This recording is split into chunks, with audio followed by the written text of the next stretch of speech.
Hello दोस्तों, अस्सलाम वालेकुम। मेरा नाम है Abu Bakar and welcome to another episode of dark podcast. कुछ साल पहले गौरव को अपने दोस्त की शादी के लिए किसी दूसरे शहर रवाना होना पड़ा। वो शादी से 2 दिन पहले ही अपने सफ़र के लिए रवाना हो गया। वो 2 साल बाद ऑस्ट्रेलिया से वापस आया था, सिर्फ अपने दोस्त की शादी अटेंड करने के लिए। वो चाहता था कि इस मौके पर अपने दोस्त को सरप्राइज़ दे सके।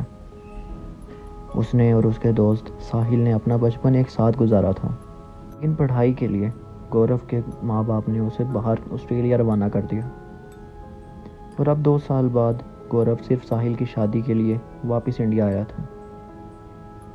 ये उस टाइम की बात है जब लोग ज़्यादातर ट्रेन से सफ़र किया करते थे। तो गौरव ने भी अपनी ट्रेन की टिकट ली और स्टेशन के लिए रवाना हो गया। गौरव को सुबह से ही ऐसा लग रहा था कि जैसे कुछ गलत होने वाला है, लेकिन उसने इस बात को झटका क्योंकि वो दोस्त की शादी में जा रहा था। तो उसने सोचा कि सिर्फ अच्छी बातें ही सोचनी चाहिए। गौरव जब स्टेशन पर पहुंचा तो उसने देखा कि स्टेशन एकदम वीरान है। कुछ लोग सिर्फ एक तरफ प्लेटफॉर्म पर खड़े हैं, बाकी पूरा का पूरा स्टेशन अंधेरे में डूबा हुआ था। वो पहले भी बहुत बार इस स्टेशन पर आ चुका था, मगर ये वीरानियत और ये सन्नाटा उसके लिए एक नई चीज़ थी।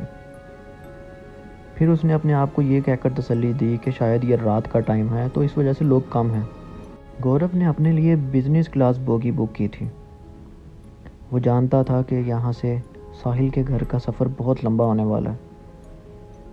तो उसने ये चाहा कि वो ऐसा डब्बा बुक करे जिसमें वो सुकून से अपनी नींद भी पूरी कर सके और आराम भी कर सके। इसीलिए उसने बिजनेस क्लास बोगी को बुक कर लिया। स्टेशन पर बैठे इंतज़ार करते हुए अभी थोड़ी देर ही हुई थी कि ट्रेन आ गई। गौरव ने भी अपना सामान उठाया और ट्रेन के अंदर एंटर हो गया। गौरव ने देखा कि बहुत से लोग पहले ही ट्रेन के अंदर मौजूद थे। कई लोग तो बीच में से सो भी चुके थे। सिर्फ कुछ ऐसे लोग थे जो अब तक जाग रहे थे। गौरव दूसरी बोगियों में से होता हुआ अपने डब्बे की तरफ चलने लगा। जैसे ही वो अपने डब्बे के पास पहुंचा, उसने अपने कमरे का दरवाज़ा खोला और अंदर जाकर सामान रख दिया और खिड़की खोलकर बाहर की तरफ देखने लगा। वो इस स्टेशन की वहशत और इस सन्नाटे को अपनी खिड़की से देख रहा था। कहीं ना कहीं उसके जहन में ये बात ज़रूर थी कि ये आखिर आज इतना सन्नाटा क्यों है। क्या वजह है कि आज इतनी खामोशी और सुनसानियत है। अभी वो अपना सामान वगैरह सेट कर ही रहा था कि कुछ ही देर में ट्रेन के सायरन बजा। ट्रेन रवाना होने वाली थी। ट्रेन रवाना हुई तो कुछ ही देर के बाद लेटे लेटे गौरव बोर होने लगा। तो उसने अपनी जेब से अपना मोबाइल निकाला और मोबाइल को इस्तेमाल करने लगा। अभी इस्तेमाल करते करते कब उसकी आंख लग गई, गौरव को खुद भी पता ही नहीं चला। वो बैठे बैठे ही अचानक सो गया। कुछ देर बाद एक आवाज़ के साथ उसकी आंख खुली। उसने उठते ही महसूस किया कि ट्रेन रुकी हुई है।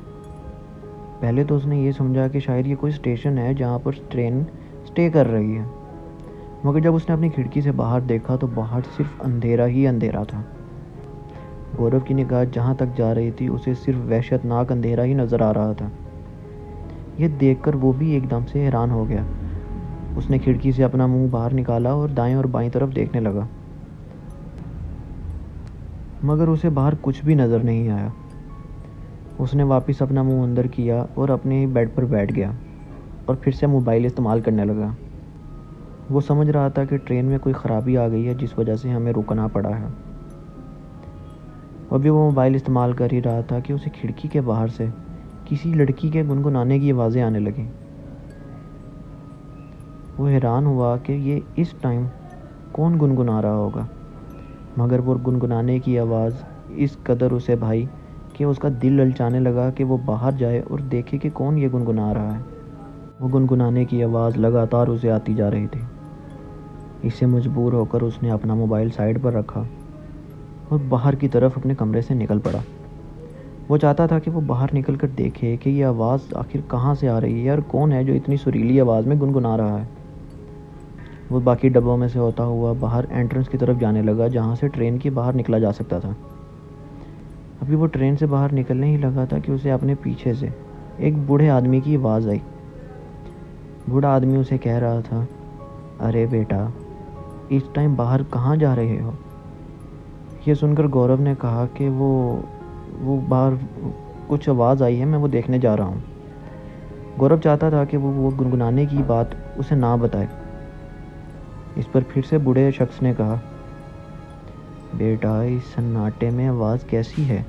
यहाँ कोई भी आवाज़ नहीं आ रही। इस अंधेरे में ध्यान से बाहर जाओ, बाहर बहुत ख़तरा है। ये सुनकर गौरव ने अपना सर झटका और ट्रेन से बाहर निकल पड़ा। उससे अपने बिल्कुल सामने से वो गुनगुनाने की आवाज़ आ रही थी। वो आहिस्ता आहिस्ता चलते चलते उस सन्नाटे के अंदर, उस गहरे अंधेरे के अंदर खो गया। वो आगे गया तो उसे वहाँ एक औरत बैठी नज़र आई। औरत जो सफ़ेद लिबास में दूसरी तरफ मुंह कर बैठी गुनगुना रही थी। गौरव उसके पास गया और उसे पीछे से आवाज़ दी, कौन हो तुम? और इस टाइम यहाँ बैठकर क्यों गुनगुना रही हो? गौरव का ये कहना था कि उस औरत ने अपना मुंह पीछे की तरफ किया। उसका चेहरा बिल्कुल काला था। गौरव ने यह देखा तो उसने चीख मारी और फिर से पीछे की तरफ दौड़ लगा दी। अभी वो उसने पीछे मुड़कर दौड़ना शुरू ही किया था कि उसने ट्रेन की आवाज़ सुनी। ट्रेन चल रही थी। वो ट्रेन की तरफ देखकर ज़ोर ज़ोर से चिल्लाने लगा कि रुको, मैं बाहर हूँ, रुको, मैं बाहर हूँ। वो भागते भागते ट्रेन की तरफ जा रहा था। उसे अपने पीछे से किसी भारी कदमों की आवाज़ें भी आ रही थी। वो जानता था कि उसके पीछे वही औरत है। अब वो गुनगुनाने की आवाज़ एक हंसी के अंदर तब्दील हो चुकी थी। किसी तरह गौरव ट्रेन तक पहुंचा और अंदर एंटर हो गया। उसने शुक्र अदा किया कि वो बच गया है। लेकिन इस बार कुछ और अजीब था। गौरव ट्रेन के अंदर जैसे ही अपनी नज़र दौड़ाने लगा तो उसने देखा कि ट्रेन तो बिल्कुल खाली है। जहाँ पहले कई लोग बैठे सो रहे थे, अब वहाँ पर कोई भी नहीं है, बल्कि ट्रेन तो बिल्कुल खाली है। गौरव खड़ा हुआ और आहिस्ता आहिस्ता से चलने लगा। अभी वो थोड़ा ही आगे बढ़ा था कि गौरव को अपने पीछे से फिर से हंसी की आवाज़ आई। ये सुनकर गौरव को पीछे देखने की हिम्मत ना हुई और उसने दौड़ लगा दी। वो भागते हुए अपने डब्बे की तरफ जा रहा था। जैसे ही वो अपने डब्बे के पास पहुंचा, उसने फ़ौरन अंदर जाकर दरवाज़ा बंद कर दिया। जैसे ही उसने दरवाज़ा बंद किया तो उसने देखा कि बाहर उसके दरवाजे के नीचे कोई साया है।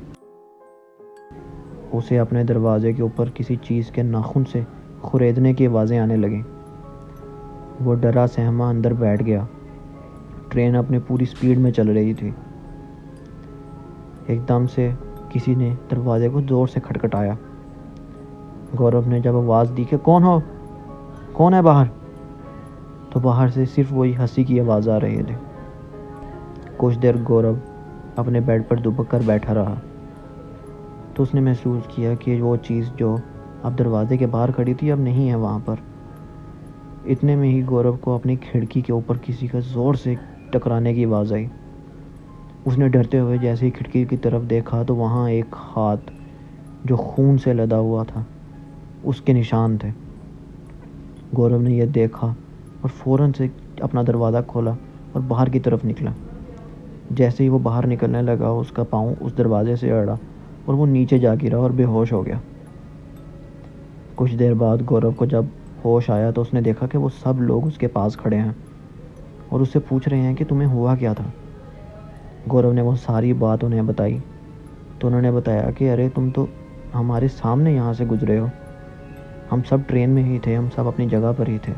तुम चीखें मारते हुए हमारे बीच में से जा रहे थे और तुमने अंदर जाकर अपना दरवाज़ा बंद किया और उसके बाद तुम्हारे कमरे से भी चीखों की आवाज़ें आने लगी।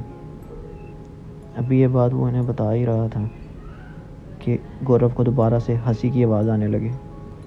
उसने फिर से चीखना शुरू कर दिया कि वो आ गई, वो आ गई है, वो मुझे पकड़ लेगी, मुझे बचाओ, मुझे बचाओ, वो आ गई। यह आवाज़ सुनी थी कि गौरव दोबारा से खड़ा हुआ और फिर से भागने लगा। एक बार फिर से उसका पाँव एक चेयर से टकराया और वो वापस नीचे जा गिरा। नीचे गिरते ही वो फिर से बेहोश हो गया। जब कुछ देर बाद गौरव की आंख खुली तो उसने देखा कि वो तो वहीं जंगल सन्नाटे के अंदर खड़ा हुआ है। वही औरत उसके सामने बैठी दूसरी तरफ मुंह करे गुनगुना रही थी।